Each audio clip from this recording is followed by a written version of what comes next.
அழைக்கப்படும் ஸ்ரீ யதத்தகாரி பெருமாள் திருக்கோவிலில் பங்குனி மாத பிரம்மோற்சவத்தின் 3வது நாளான இன்று கருட சேவை உற்சவம் வெகு விமர்சையாக நடைபெற்றது. கருட சேவை உற்சவத்தின் திரளான பக்தர்கள் கலந்து கொண்டு சுவாமி தரிசனம் செய்தனர்.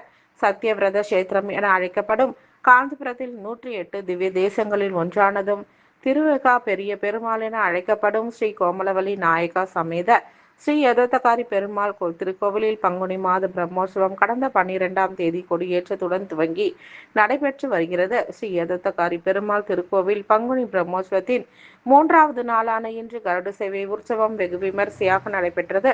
கருட சேவை உற்சவத்தை முன்னிட்டு பெரிய பெருமாள் என்று அழைக்கப்படும் ஸ்ரீ யதத்தகாரி பெருமாளுக்கு சிறப்பு அபிஷேக ஆராதனைகள் நடத்தி பஞ்சல் பட்டுடுத்தி திருவாபரணங்கள் மல்லிகை பூ மலர் மாலைகள் அணிவித்து ரோஸ் நிற பட்டுடுத்தி கருட வாகனத்தில் எழுந்தருள செய்து தீபாராதனைகள் நடைபெற்றது. இதனைத் தொடர்ந்து பெரிய திருவடி எனும் கருட வாகனத்தில் ஸ்ரீ யதத்தகாரி பெருமாள் எழுந்தருளி காஞ்சிபுரம் நகரின் முக்கிய வீதிகள் வழியாக மேலதாளம் பேண்ட் வாத்தியங்கள் முழங்க வேத பாராயணம் ஒலிக்க பஜனை கோஷ்டியினர் ஆடி பாடி வர திருவீதி உலா வந்து பக்தர்களுக்கு அருள்பாலித்தார்.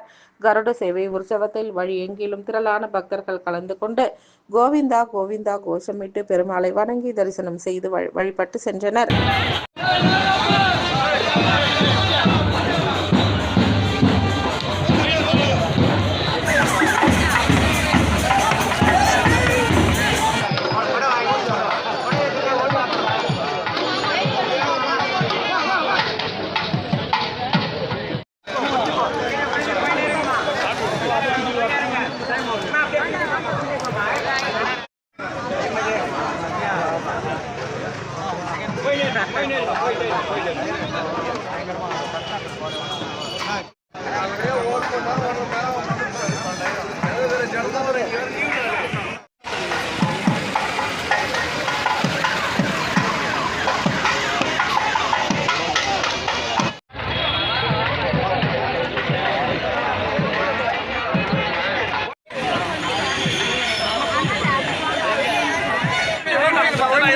ஒரு 5 நிமிஷம்